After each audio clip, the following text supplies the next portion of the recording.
Heatwave Challenges in Asia. Working and living in the heat. Rain or shine, Mohammad Shukkur Ali, a rickshaw puller in his 50s, goes to work every day on the streets of Dhaka, Bangladesh's capital.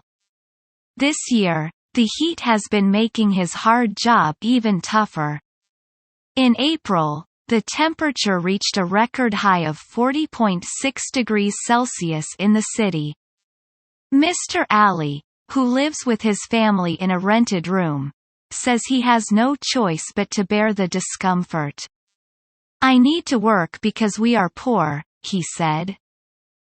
He works 8-hour shifts in a wealthy area called Gulshan, wearing a jacket over his shirt to be allowed in. The heat in the country is worse due to a shortage of fuel caused by the Ukraine war, leading to power cuts.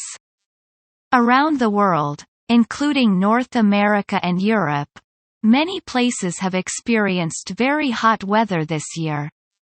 Numerous cities have reported record temperatures, and experts believe July will likely be the warmest month ever recorded.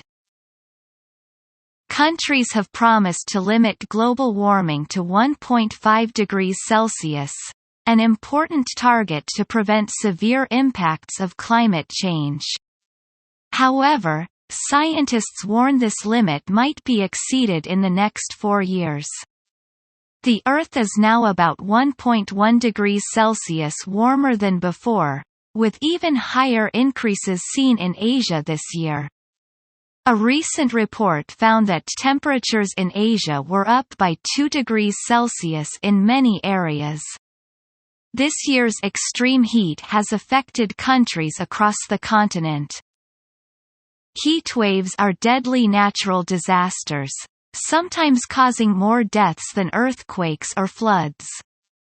They can damage roads, infrastructure, and trigger forest fires. People with existing health conditions like diabetes are at higher risk in the heat. Hot weather forces the heart to work harder.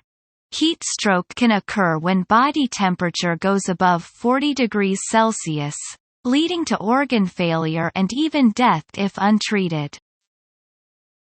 Heat increases humidity and prevents sweat from cooling the body. The wet bulb temperature, a measure of heat plus humidity, has a limit of 35 degrees Celsius for human tolerance. In the coming decades, Asia's urban population is expected to double. As cities grow, people need ways to cope with the increasing heat, which will intensify. While reducing emissions is essential, countries must also prepare for more frequent and intense heat waves. Wealthier nations have better infrastructure to cope, but poorer countries often lack resources to protect vulnerable communities. Let's check up. 1. What made the heat worse in Bangladesh this year? 2. Why are heat waves dangerous? 3. How does heat affect people's hearts? Let's talk. 1. Have you experienced very hot weather? How did you handle it? 2. What can people do to stay safe during heat waves? 3. How can we reduce pollution to prevent the Earth from getting hotter?